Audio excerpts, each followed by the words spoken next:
The Con Panel, brought to you by Old Brother Productions and Norse Legion. Welcome to the Con Panel, folks. Hope everybody's doing really well. Glad you could join us. Here's your host, Kevin. Kevin, how you doing?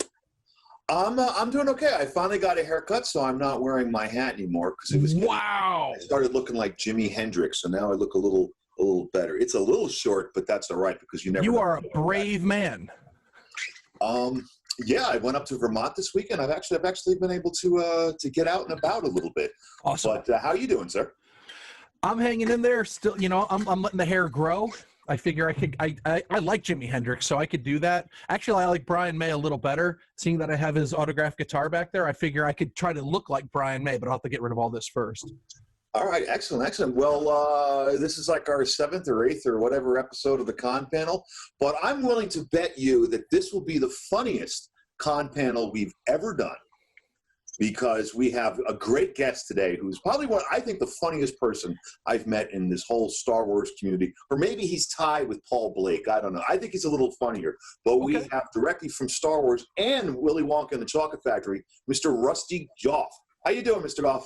Hello, good evening. Did you notice that BBC English voice there? Good evening. Hello, yeah, I'm great, guys. How are you? You're looking good. Thanks. Good to see you and good to meet you. We're doing very good. That's your BBC voice? Now, if I remember... That's my BBC voice. Yeah, I've got to be like this because Her Majesty the Queen Elizabeth II of England, she done her first Zoom meeting today. And it was on the television. It was amazing. She was lovely.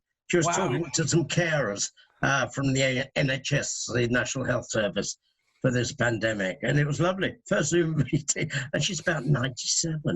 Lovely. Yeah. Paul, can we see if we can get Her Majesty on the Con Panel? Maybe we should reach out to some people. Do you know anybody? I think she'd love it. She knows who I am. She knows me. I met her. She knows me. There was that incident in England I had with Prince Charles, so I'm sure I could work something out. Yeah, but that's a legal issue. We don't talk about that. Yeah. That's we're still trying to work that out. Yeah. So you know the Queen of England? Yes, I've met the Queen of England. This hand has shaken the hand. And it's funny, you're going to love this story. She said, and how did you start a shoe business? I said, well, Your Majesty, I started off in variety, vaudeville, then I went into television, and I've just finished an episode of Doctor Who. She went, Doctor Who? She was visibly shaken. I said, yes. She said, The children, now we're talking about Prince Charles, Princess Anne, Edward, and that, but the children were so frightened of it. When it came on, they used to run and hide up behind the settees, behind the sofas, every time even the music came on. She was really taken back. I said, so you like the film? So you like Doctor Who then? She said, yes. Yeah. So there we go. Rusty, what year was that? That you were on Doctor Who? That's about 4 or 5 years ago. Well, I met it in the palace, in Buckingham Palace. Do you know the accent? Buckingham Palace, yeah.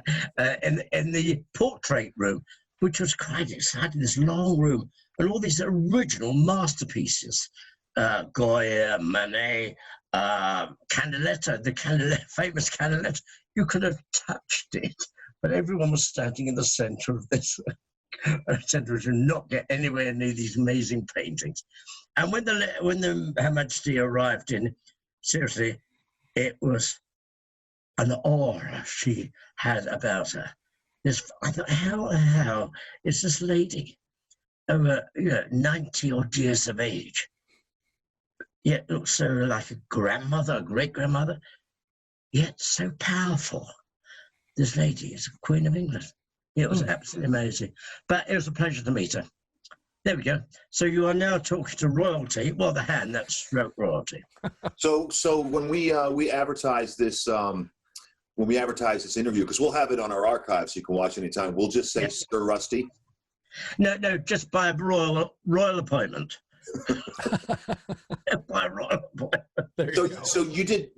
Let me see if I got this straight. You did Doctor Who a couple years ago, or you spoke to her about 3 or 4 years ago. It was with Peter Capaldi. He was the Doctor, and it was an episode called "The Robots of Sherwood," as in Robin Hood Sherwood. I played Little John, of course, and it was great. We did it 2 weeks in Cardiff, in Wales, and it was amazing. really good. And that was my swan song of my career. Yeah, because you had told me that you were looking into retiring from acting. Yeah. You didn't want And to. that was it. And that was it. I've retired because I thought, what can I retire on? You know, a convention down in some place in England which no one's ever heard of. And then I got the phone call. Hello, this is the BBC. Would you like to do an episode of Doctor Who? Yes. I said, that was quick. People usually think about it. I said, no, yes, I'll do it. I'll do it. And that was it. I thought, great, I'm now ending my career on set. Because every actor wanted to be in Doctor Who.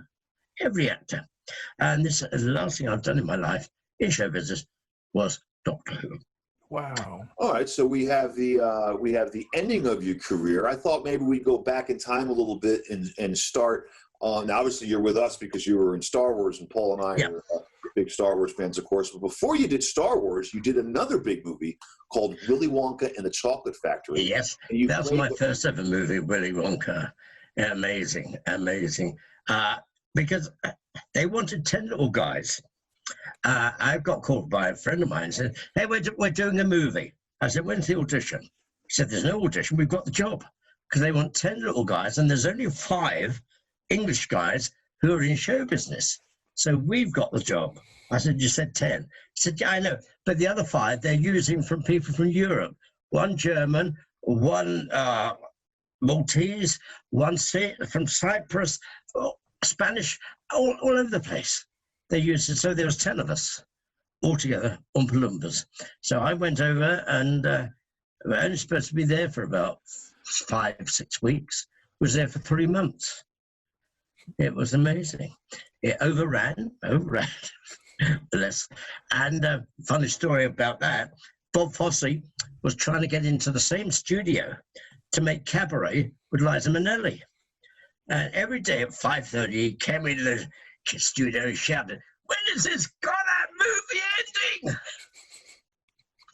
Because he had on a short contract. Yeah, so that was good. Now, Paul, the Oompa Loompas fall into 2 categories. Either kids really like them or kids are frightened of them. Right. Where were you? So I've heard, especially over in the States, because the mothers used to say, if you don't behave yourself, I'll get that little orange guy down to sort you out. I thought they were terrifying, that orange pastel color. It was I found them scary, and that very deep voice they had when they sang. I thought they were frightening. The voice definitely kind of takes you off guard, because I've always been interested in makeup and special effects, even as a little kid. So watching that, I was absolutely like, wow, that's so cool. And then you hear the voice and you go, yeah, wait a minute. And you know why you know the reason why we had orange faces and green hair? Please. Apartheid. Apartheid, is it? Apartheid. Were you guys originally going to be black? Yeah. When they were writing the story in New York, and knock on the door. Hey, come in. Hey, guys, we're here. You're doing this movie. Sorry about the American accent. We're doing a movie. He said, yeah, Charlie and the Chocolate Factory.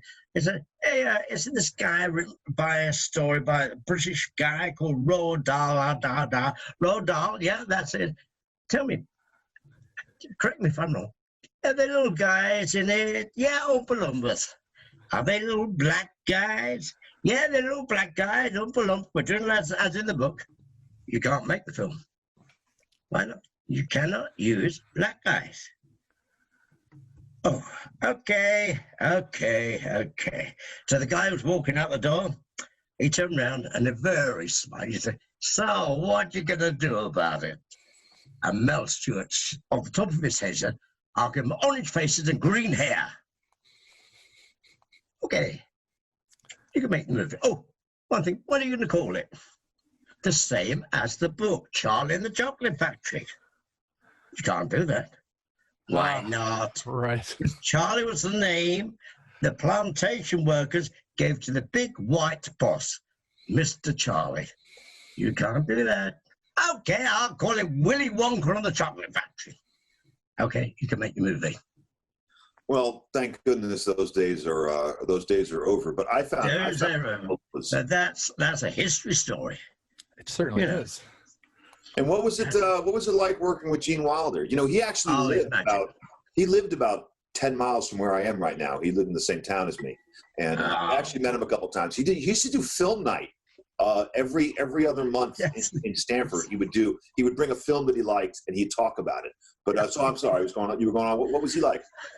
Gene was lovely. He was a lovely guy, a sweet guy, very funny guy. He was just becoming a big star, but he had time for everybody.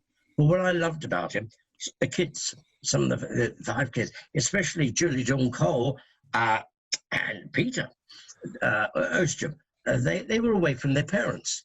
Because Julie came from England. She was just given to a chaperone to look after. And Gene cottoned on to this. They were sad. So he used to cheer them up, tell them the jokes. And in the end, he started reading them the stories on the set. You know, making them laugh, keeping it going. Really the great father figure.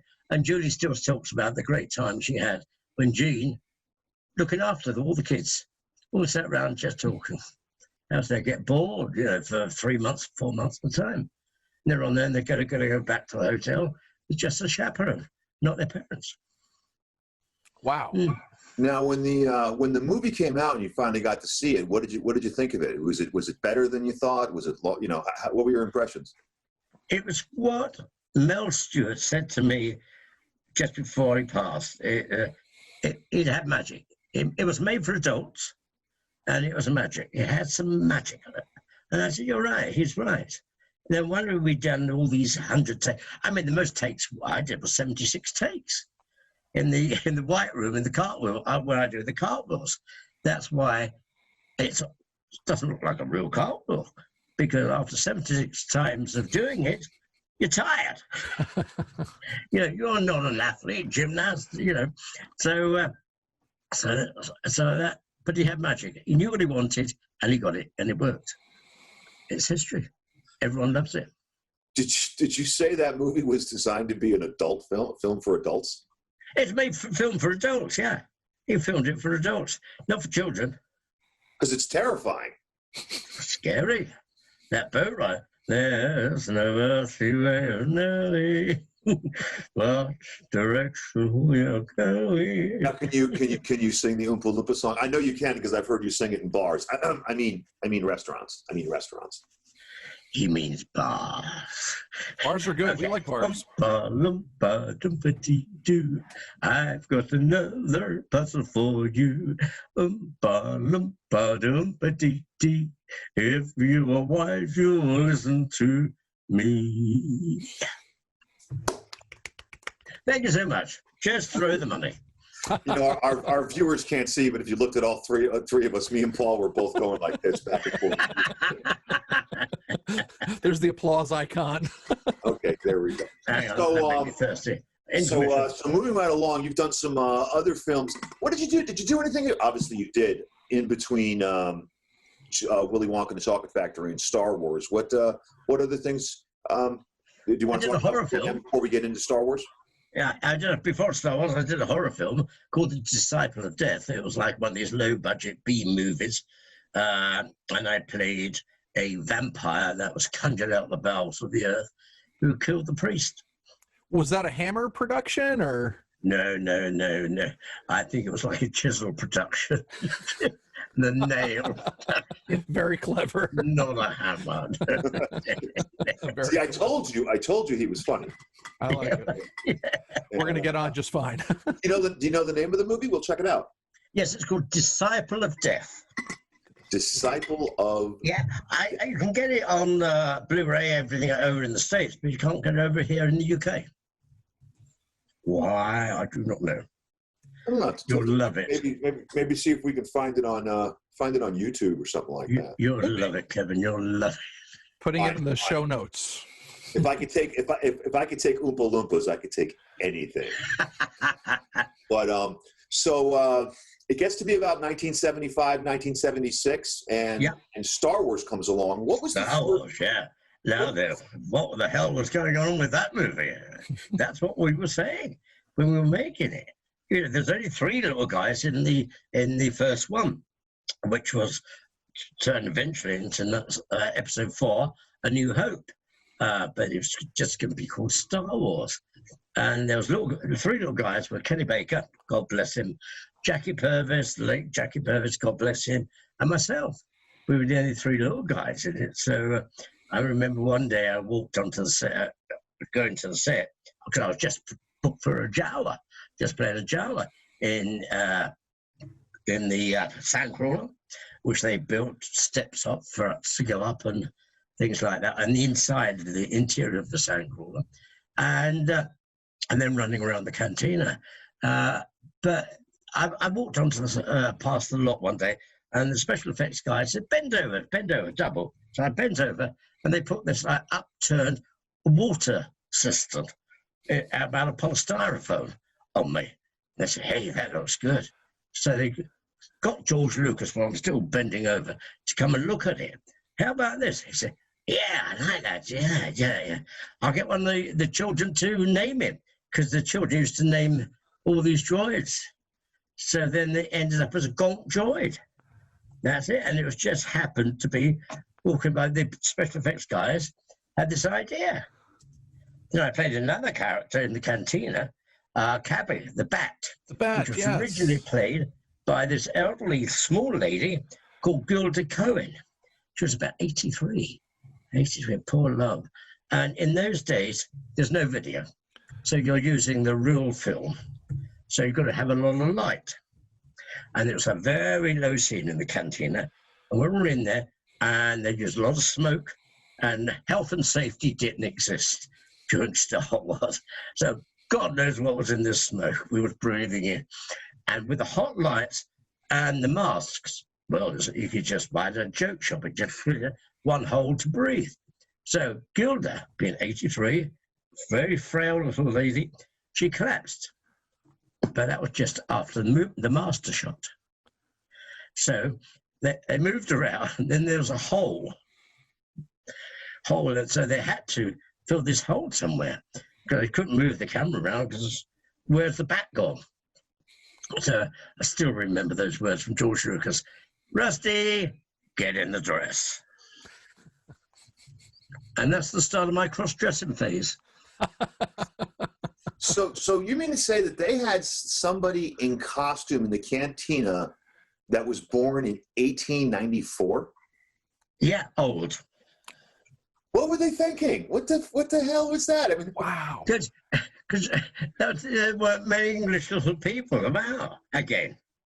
It wasn't until George wanted these Ewoks and advertised for every dwarf under the sun to arrive, and also Willow, when he advertised all over Europe, that all these people gave up their day jobs, these little guys, people, and wanted to be in show business. And that was it. Some of them left lucrative day jobs to do it, to be in the movies, just one movie or two movies. right, it's a great opportunity. So you were in London when they filmed the scenes in at the studio. Yeah. And then, but you were also in Tunisia, correct? Yeah, for a couple of days, 2 days. Oh, that's it. 2 days. Yeah, because it wasn't a scheduled flight. They were usually package flights because it was cheap. Cheap. And I'm sure I did hear along the line people that go in there had to take parts of the camera over them with them to save money. But I was over there for 2 days, so I did meet Peter Diamond's lovely kids then, and Gary Kurtz's two daughters, which they were in the similar scenes to I was. Yeah, Fraser Diamond, who's Peter Diamond's son, he was one of the Jawas. Yeah. And I just met him at a convention out in Hollywood in December. We have to get him on the show. Just Paul, maybe that's what we should do. We should get every Jawa. Every Jawa. We've had a few. We've had a couple already so far, so we're doing pretty good. We had another one of the 2 episodes ago, Rusty. We had Tim Donaldson. He was a kid living in Death Valley, before Star Wars came out, and they just grabbed a bunch of kindergartners, put some costumes on them, and threw them out for a couple pickup shots. So we're going down the line. We're getting a lot of Jawas, but you, of course, are the main Jawa we wanted to talk to. Because if I'm not mistaken, when they the famous Jawa line, when they say Utini, Yeah. That's you they call. You're the one who comes running out, right? Yeah, but I didn't know about that. And we're doing the Q&A on a show, on a panel, and someone said, asked the question, said, can you say the word when you first came out, running about? Say the word. I said, pardon? What? I said, really? I said, yeah. Say the word, say what you were saying. Well, when I was running about. I said, yeah. I said, okay. Shit, down, out, ooh, ah. And silence. And they said, no, Utini. I said, what the hell is Utini? Because I hadn't seen the remastered version where they added. You see, that's when they changed Jabba the Hutt from the actor to the slug in the remaster. I hadn't seen it. And also, it's Jack Purvis's character. It's his character that goes like this and says Utini, and it's that runs out towards him. Yeah. So Jack wouldn't even know what that meant either. God bless him. He was a lovely guy. I love Jack. He was a lovely, very funny man, Jack. I loved, and I think we spoke about it in one of the previous episodes, the mini tones, which was Jack Purvis and Kenny Baker's act, and you can find it on YouTube. Just go on YouTube, go mini tones, and it's some of the most hilarious stuff. Sometimes they take the best parts of Laurel and Hardy, and the two of them reenact it, and it's hilarious how they do it. They do, yeah. The Blue Mountain, by the side of Lonesome Road. That's it. Lauren Harrington. Yeah, I've seen that. They're very clever, very lovely act, very, very busy act they were at the time in vaudeville shows. Yeah, they were on the. I forgot the name of the guy in the '70s who was like your version of Johnny Carson. They were on that show a lot. What's Dave Allen? Dave Allen. Dave Allen, yeah, Irish guy. So yeah, he was a very, very funny guy. Yeah, again, he wouldn't be on television these days because he was so open, you know. So I thought, right. Yeah, but things change. Things change. What was your perception of when you were doing the movie, as far as like, because no one knew Star Wars was going to be a hit at all. It could have been a bomb. What was the feeling around between you and your colleagues as far as what kind of movie you were doing and so forth? I mean, what the hell are we doing? What is this? Where's it going to end? What? Now what do we do? It was like they're making it up as you went along. The first, you got a call sheet for the next day. You went in there, and you're doing something totally different. I remember once in the cantina, Jack Purvis got out of this beautifully because he was starting working the praying mantis at the back. And I was at the only Jawa, and George wanted me to, when Sir Alex came in with C-3PO and Mark, wanted me to rush up the stairs past them, and George said, rush on the left-hand side. So, okay, I'm ready, just the Jawa. And then just for the shot, one of the assistants came up to me and said, oh, by the way, Rusty, can you rush on the right side when you go up the stairs? I said, no. Can you rush up the right side? So, yeah. But they hadn't told Sir Alex this. So, come, action. This little dwarf, brown, shake and rush it. I nearly knocked him off the set because he thought I was coming on the right. I came on the left. Or vice versa, whatever it was. He went, bloody stupid boy. But he apologized to me afterwards. So you assaulted the man who built the bridge over the River Kwai? I nearly killed the Star Wars. I nearly killed him. Yes. But now that's an interesting bit of information you said. I didn't know. That's what I love about this show, is that we can come up with some things that are really behind the scene, is that Jack Purvis played the praying mantis. I didn't know that. Yeah, he got out. I said, Jack, come and do it. No, I'm happy sitting down here. Well, you know, I run a Star Wars trivia contest for Lucasfilm at Celebration. I'm gonna make that a question. I'm writing that one down. That's pretty. Yeah. Who played the praying mantis in the country? Well, the Star Wars fans want to know this stuff. This is like important. Important stuff. So you had 2 weeks in Tunisia. You got any stories about staying in Tunisia, you know, outside of filming, like at the hotel or anything like that? No, I can't remember much about that at all. Nothing. But I would imagine there's a few beers involved.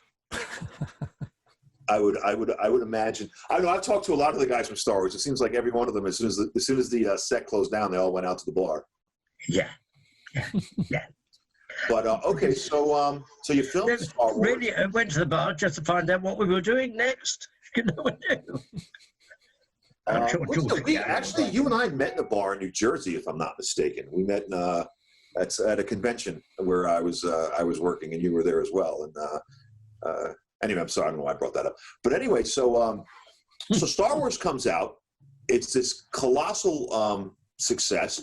Did you see it in its first run? Did you see it when it first came out? I saw it about 5 weeks after it came out, and I was impressed. I mean, come on, it was awesome. It was at the right time, at the right place. Swashbuckling love story. You know, you sat down on the theatre, the 20th Century Fox star.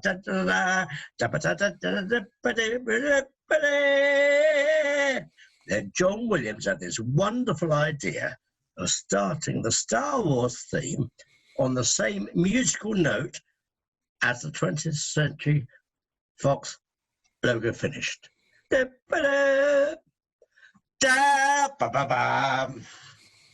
So everyone's mind, they're not moved to any other music.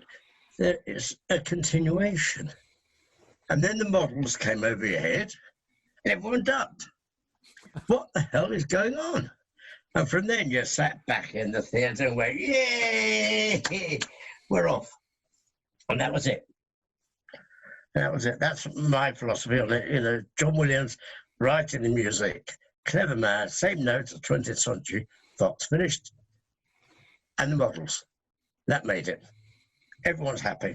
Hey, Rusty, we call them Star Destroyers. We don't call them models. It was models when I was doing it. In the old days. But yes, Rusty, did the you Star Destroyers. Can you get a little closer to the camera? Are you ready for your close-up? Yes. You know, people still say, do you collect anything from the movies? Yes. Money. I almost spat out my drink. Jesus. But I've got a golden ticket from Willy Wonka, one of the originals on the Wonka bar problem. You know, they're going for thousands. There's my children's, my two boys' legacy. You know, they're going to fight over that. Are you familiar with the TV show? What's it called? The one where they do Pawn Stars. You ever heard of that? It's a show called Pawn Stars where they buy basically rare and collectible things and ancient antiques and whatever. No, I haven't. And the guy who runs the show is a huge Willy Wonka fan. And every couple episodes, he'll meet somebody who's got some stuff. So if you want to sell that thing, I'd reach out to him. You can get on his program. Wow. He's out in Las Vegas. They're going for a few bucks, apparently, because there's not many of them left still. I know Julie Dawn Cole played Veruca. She's still got one. And that's about him, I think, who I know. Because most of the umps now are past. There's only one. There were 10 umps altogether. I don't know about the Europeans, but I know that the only ones alive in the UK now are Albert Wilkinson and myself. Malcolm has just passed recently, about a few weeks ago. Oh, that's too bad. So, yeah, nice guys. Now, with Willy Wonka, did you ever see the remake? Was there a remake? Was there another one? Wasn't there a remake? I didn't see it. Johnny Depp. I don't like remakes. Yeah, Johnny Depp did it. Yeah. I heard. But I can tell you what I did hear. People went into the theaters and watched that, and they came out singing Oompa Loompa Loompa. Not any of those songs that were in that movie.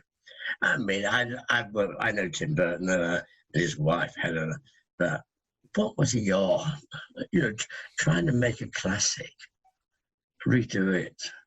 Did you say they made in the remake to Willy Wonka and the Chocolate Factory, they did not have the Oompa Loompa song? Yeah, no. Why would they do another song? That's like having Star Wars without models. Sorry. Destroyers. Death Right. Destroyers. Exactly. That's exactly what it was. So how come you never did Star Wars again? There was obviously a couple more movies. I mean, I guess you could be busy and whatnot. The second one, third one, I was doing History of the World Part 1 with Mel Brooks, which I loved, and that was fun to do. I do other movies, you know. So I have me shower and me washing machine put on me. That was it. In the cross-dressing phase, I'd done that. Want to get into acting. Hello. There we go. So aside from, so let's put Star Wars and Willy Wonka aside. What was your favorite film to be a part of other than those two? Other than those two, I always say Wonka's my favorite. But I suppose Mrs. Henderson Presents, I did a little bit in there. I enjoyed that one. That was fun to do. Dame Judi Dench. It was really good. That was really fun to do. And Flash Gordon. You know, I enjoyed working on that. I was one of the guards. In fact, I was the one with the sword that sticks up the footballer's butt, stamps on his feet. That's me. The footballer, you mean? In the footballer. Flash Gordon, the star of the movie. Yeah. That's the one. That's me. He's a great guy. I've met him a couple times, Sam Jones. He's a lovely guy. Sam is a really good guy. He's very, you know, I just a brief story. I was at a convention up in Boston. Actually, Rusty was the same one that you and I went to a year ago. Yeah, but Sam was there. Sam Jones. Right. I was at a convention there, and I was going to my hotel room because I was on the 6th floor with all the celebrities because I'm Kevin Liell. And I looked down the hall, and there's Sam Jones. He was in the cellar. Sorry. Don't interrupt my story. So he's down the hall, and he's at the fire exit at the end of the hall, and he's opening and closing the door. And then I go into my room to drop my bag off and whatever, and I come back out about 2 minutes later, and he's on the other side of the hotel in the other door, opening and closing the door. Now, I'm a stagehouse at the convention, and I work there, so I figured maybe I should see if there's anything wrong. So I walk up to him, and I go, hey, Sam, my name is Kevin Liell. Is everything all right? Can I help you with anything? And he goes, anytime I go to a hotel, I like to check all the safety procedures and the escape exits, so if there's a fire, I can help everyone get out. And I was like, oh, my God, this guy is Flash Gordon. I mean, it's like he really is a hero. Lovely. What a lovely story. How lovely. Thank you very much, and thank you for interrupting me during it. So do you, so what's that? I on some cons over here, I work with Brian Blessed, which is lovely, and you can hear him coming as you drive down the street. You know, it's lovely. Is he really like that in real life? Because it seems like every interview he is on fire. Loud, on fire all the time. I love him. Yeah, great guy. When he's just sitting there talking in a restaurant over dinner, he's doing that whole very loud, like he's performing. That is him. But he knows my name. I'm in this book, apparently. My name's in this book. He knows who I am. So I must get a book one day. I must buy it. What was his character in Zartan? Voltan. Voltan, that's right. Yeah. With the wings on, with the wings on, yeah. No, he was great. Alive! Yeah. And he, of course, I've sat back now. What's that? I'm bored now. I've sat back.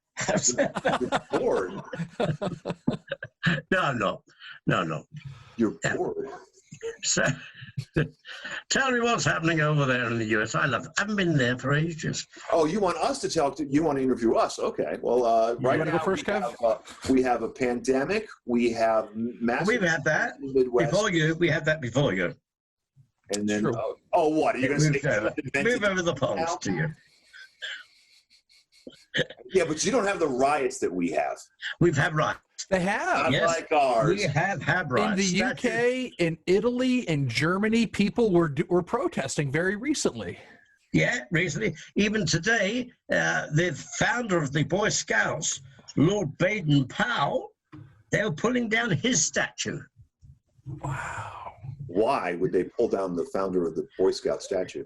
because he had, in his youth, he had things about black people, and he was speaking badly about black people. So the founder of the Boy Scouts, his statue's gone. Yeah, somewhere out in the Midwest, because there's been this thing about attacking Civil War statues. So somebody attacked an Abraham Lincoln statue, and I think they just did not understand history. Why would you attack an Abraham Lincoln statue? As we're saying over this country, they are tearing down their history. There won't be any of this history. And then their children say, hey, what happened in... Well, no one will know. I don't know. There's nothing going to be in books, anything to see. It's all gone. You can't change history. No, you can't. No. Any other depressing stories you want to bring up? Oh, no, not at all. No, it's raining still. It's always raining in England. I mean, one of my love stories is rain. A friend of mine, it was a member of the Grand Order Water Rats, a charity which I belong to. He's passed now. And he was a prisoner of war in a Japanese prisoner of war camp. He was there for years. They tortured him, they'd done everything. And they were just being liberated. And this young American reporter rushed in. He said, hey, well, tell me, what was it like in there?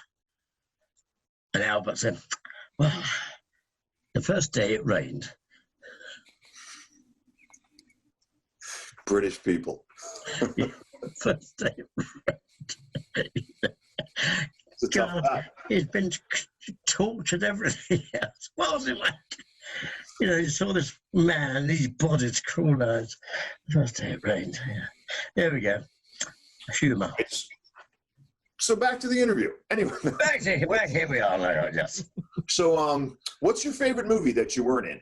Like, do you have a favorite movie you like to watch? What's my favourite movie? I do. Oh, my son. My son is in a movie that opens tomorrow, Artemis Fowl. Oh, really? Your son's in there? Yeah. Ben, yes, he's an actor. My eldest son is an actor, yeah. He's a member of the Royal Shakespeare Company as well. Yes. Oh, wow. Fantastic. Yeah, he's done a couple of productions with them in Stratford and on tour. Yeah, he's in Artemis Fowl with Ken. Sir Kenneth Branagh. Yeah. So Branagh. Wow. Sir Kenneth, yeah. So he's looking forward to it tomorrow because this is his first big major film. And as I said to him, don't tell anybody anything about what you do because it could end up on the cutting room floor. Just wait till you see it. Then you can speak about it. So he's looking forward to it anxiously tomorrow. There we go. Paul, is that opening here in America too? I'd have to give. I don't know. All I know is that your president is going somewhere to talk to people. Oh, we don't talk about him. That's gonna, don't try to talk about him because that's just yeah. I didn't know what side of the fence we were all on. Yes. Well, no, I'm not saying whether I'm for or against him. I just think it's a good idea not to talk about him because that's a good idea. I can say something negative about him, I can say something positive about him, and I'm going to get hate mail. So let's go back to the riots. So anyway, they've been burning a CVS. No, I'm kidding. So your son's in the movie? That's pretty good. It's going to be on Disney Plus in this country. Oh, I have Disney Plus. Yeah, Disney Plus. That's what it's on. Yeah. Yeah. It'll be on Disney Plus here. So yeah. Disney Plus. Yeah. Yep. Yeah. You'll be able to... And so we can give a plug to Mr. Goff's son. When does that start? Tomorrow, I think, here. So I don't know when over the States. He plays one of the little guys, little people. I don't know what. So you can check Disney Plus in the coming weeks, unless Paul has the date. It's coming out pretty soon. Yeah. So I can't say what he does because he's tomorrow. Not telling it is tomorrow. Just in case he's not in it. It happened to me very first television show I did. Someone said, I've just been on telly. Oh, yeah, what'd you do when I've done this and this and that? I sat and watched the show. I wasn't in it. They cut everything I did out. I wasn't in it.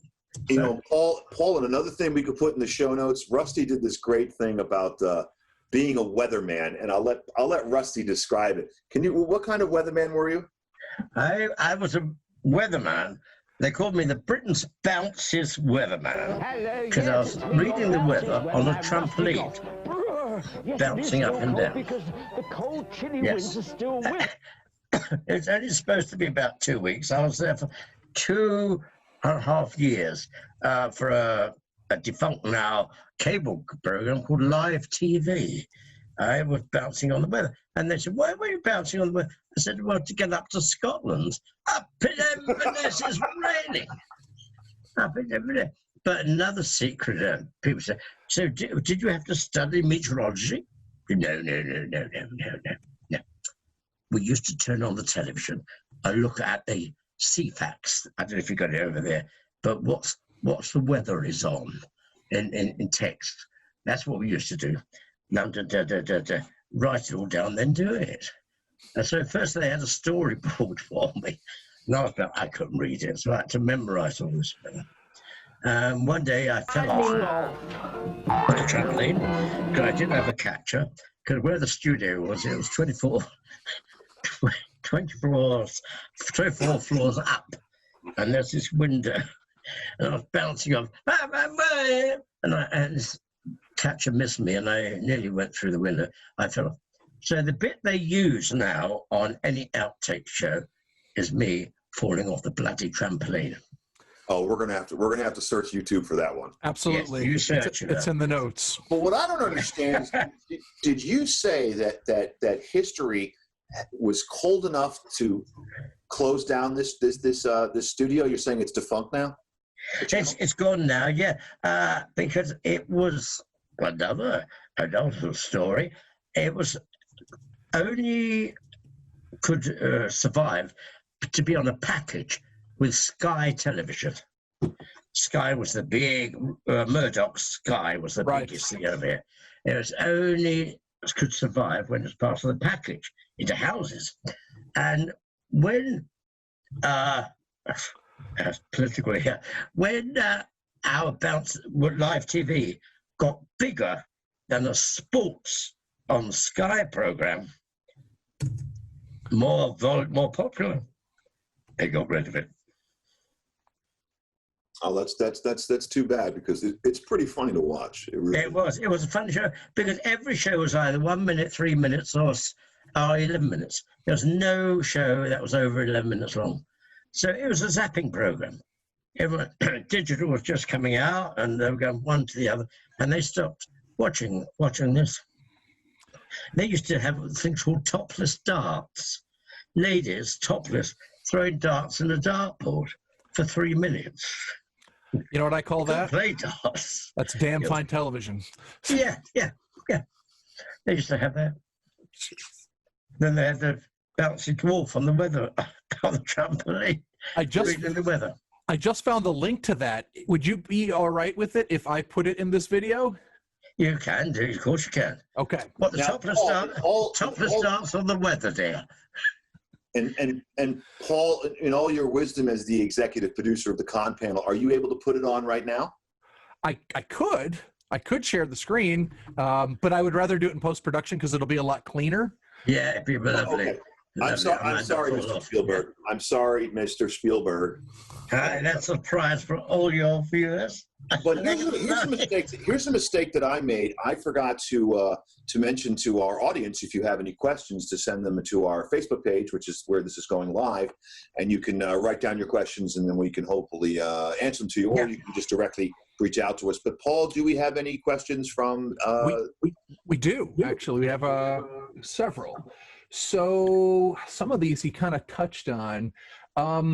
One person, Joe from California, asks if your scenes were directed by George Lucas, or was it second or third, or kind of? Yeah, all scenes were directed by George Lucas. Wow. Yeah. And what was it like having him as a director? He was good. He knew what he wanted. A lot of directors cannot put what's in their brain into their mouth. It's very difficult. But George could. He knew what he wanted because he had written it. He knew exactly what he said in his brain. And he's got these guys, actors doing, so you do what I tell you. And he could tell everyone what he wanted. So yeah, George Lucas directed everything, I do. That's brilliant and very, very cool. Did you get to talk? Did you get to talk to him on set at all? Yeah, yeah. I used to walk on set one day. He used to say, "Move." Just move. So, no, yeah, I used to talk to him. He wanted to see how things happened, how we could do it, how it worked. And especially when Gilda, bless her, she passed out in the canteen, then we had to do a quick rewrite. Well, not rewrite, get another dwarf in. Right, right. Get another dwarf in. For the record, he said that, not me. I said that, yeah. I can do that because I'm a dwarf. And there you have it. People have asked, 3 people have asked me in my career, in my life, excuse me, can I ask you a personal question? I said, yes, good, go ahead. I said, how long have you been a dwarf? I said, well, since 10:30 this morning, actually. It just happened. Yeah. One day. One day. One day, 10:30. Rusty, I don't know if you remember this, but when one of the shows that we first met at, we were at a restaurant, and my daughter was there, and she was like 3 years old. How is she? Lovely girl. Good. She just graduated from elementary school yesterday, and Give her my love, please. I said hi. I certainly will. And anyway, so we were all talking, and you're great with kids. You really are. And she was about 3 years They're my old. height. Yeah, there was a bit of, because you guys were about the same height, I guess, and that was kind of cool. Yeah. So she was talking to you and having fun. And she looked at me and she goes, "Daddy," and I could tell she was going to have a question about you. Here we go. Yeah. And I was like a little worried about what she might say. And she goes, "Daddy, why are you so tall?" Oh, I that was hilarious. I used to be really short, and now I'm really, really tall. No, because she said, like, why can't you be like Rusty, more my size, and we can hang out? And that was her thought. I have like a little book. I'm gonna add that to mine when I talk about it. I'm gonna add that. I thought it was funny. No, I added to it. I have a little book of funny things that she said over the years. Like one time she said, "Daddy, why can't I taste my teeth?" Things like that. She just would say funny things. Mouths of babes. Out of the little mouths of babes. Absolutely beautiful. Gorgeous. And she's a lovely girl. Yeah. Okay, Paul, say hi. I certainly will. She's downstairs right now. Paul, what other questions do we have from the interwebs? Yes, we have Ed from Illinois, and he's asking, what got you into acting? Where was that transition? What happened? What inspired you? When I left school, I always wanted to be in show business. So my careers master at school, he wanted me to be in newspaper, in printing. I always wanted to entertain people. And that's what I did since I left school at 15. I went into a vaudeville show down in the south coast of England because I was musical. I used to play quite a few musical instruments. That's how I started, being a knockabout comedy act with some of the other guys and play musical instruments. Oh, that's how I started.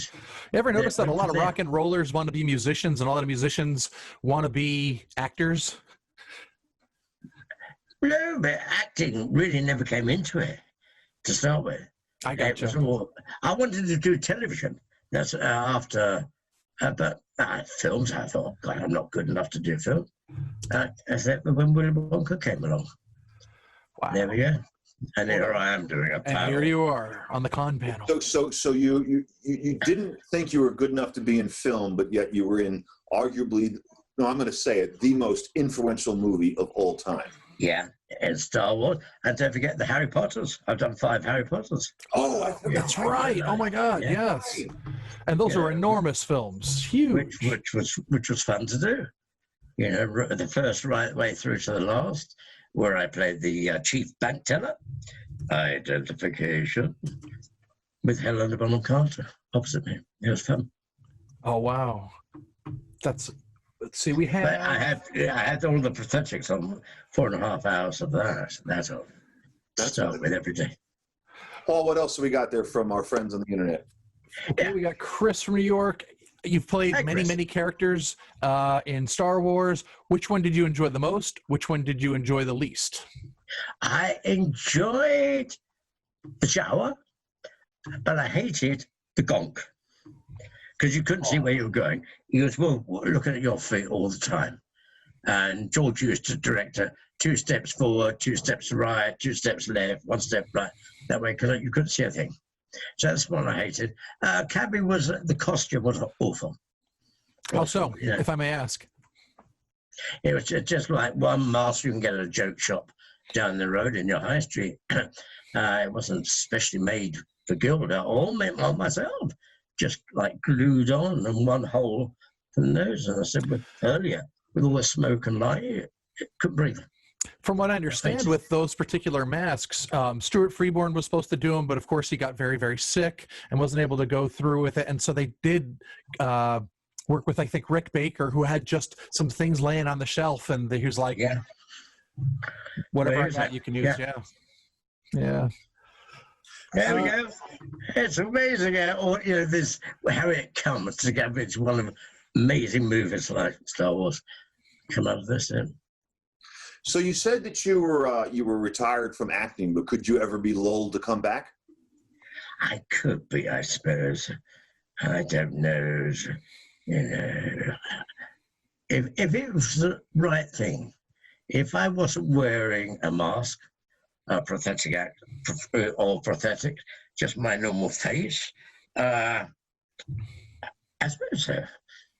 I would be tempted, but it has to do with the bucks. It has to do with the Bucks. Well, I'll see what I can come up with. I don't know if I... Thank you very much.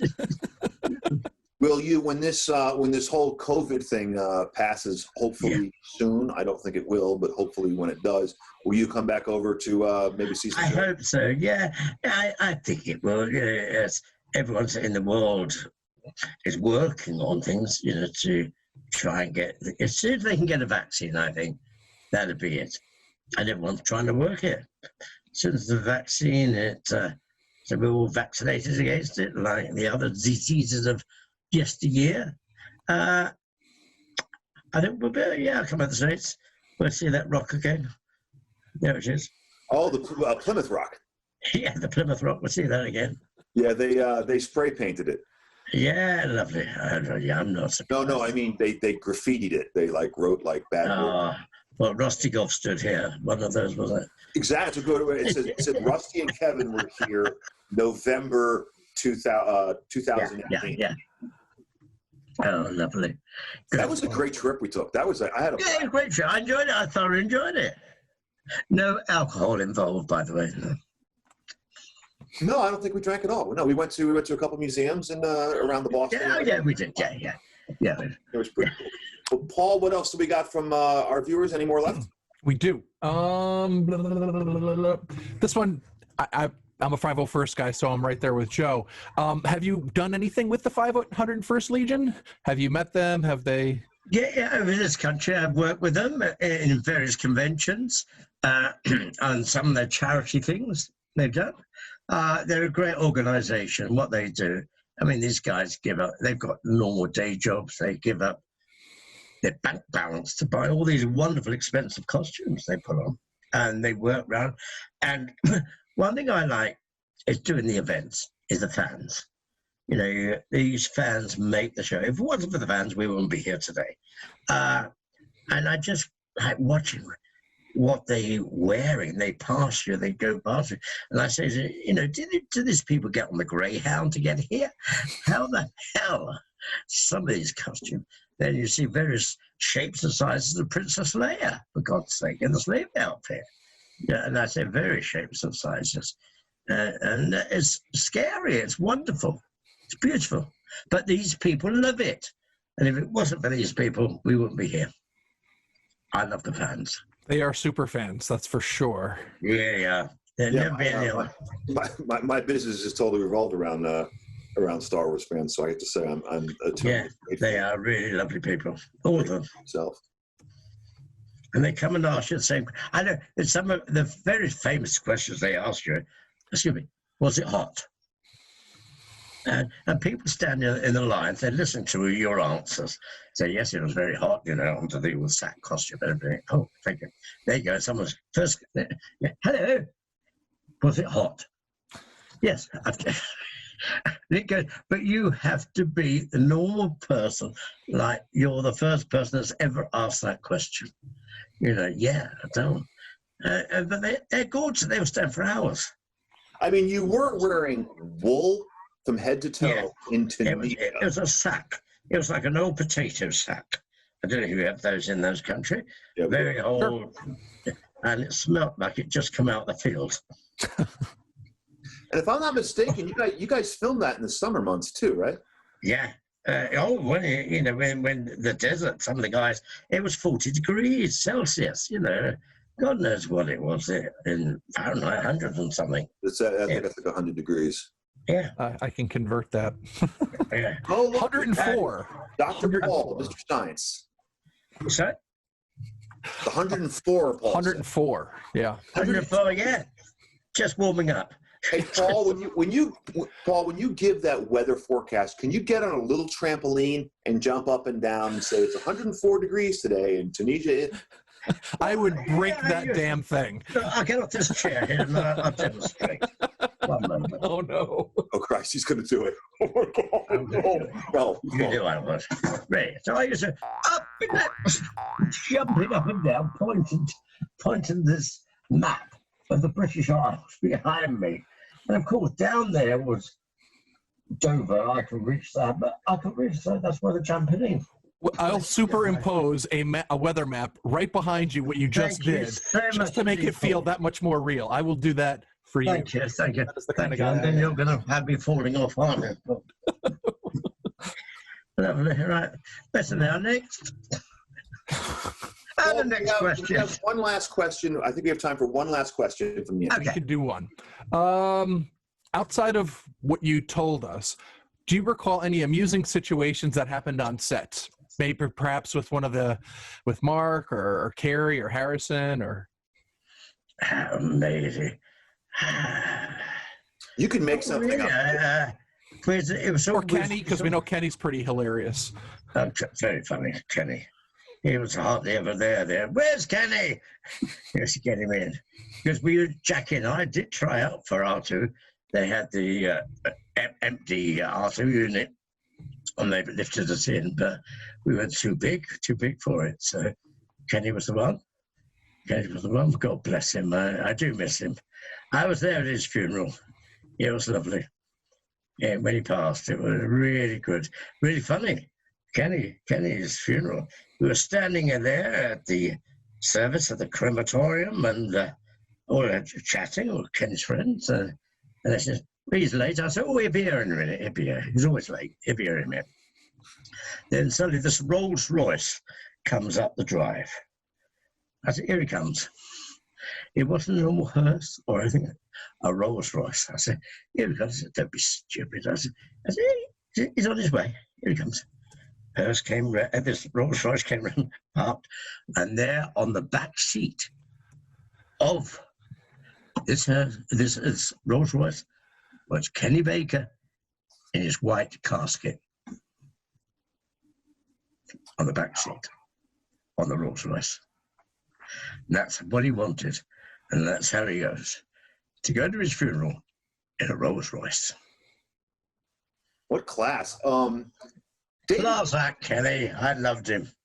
Dave Prowse once told me he bought a Rolls Royce, and I said, that's pretty cool. And he's like, yeah, it is pretty cool because I bought it from Kenny Baker.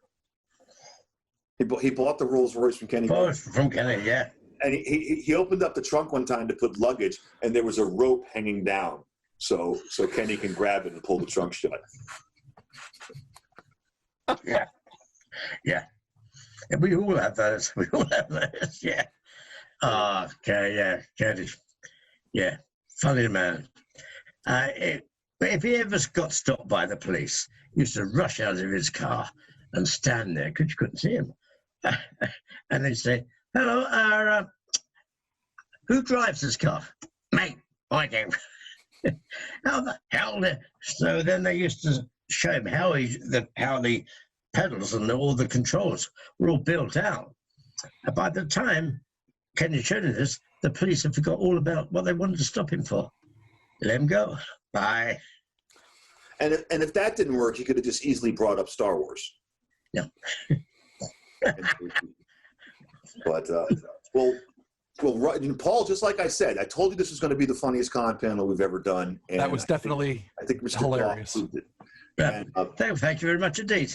I've enjoyed it. I've enjoyed it fun. Rusty, one thing we like to do, the con panel was kind of designed to be a convention from home during this whole pandemic. Yeah. And one of the things that you get at conventions, of course, is autographs. Do you have a website or maybe a Facebook page that sells autographs or anything like that? If anybody's interested, I don't actually. I did used to have autographs coming in, and I used to go out, but I had so many that were lost in the post, stolen, whatever, in the post. And and some of these guys have got real expensive stuff lost, so I don't do it anymore. Yeah, I don't think it's fair to the fans, to have some autographs, 100 autographs on a poster for me to sign it, then it gets lost.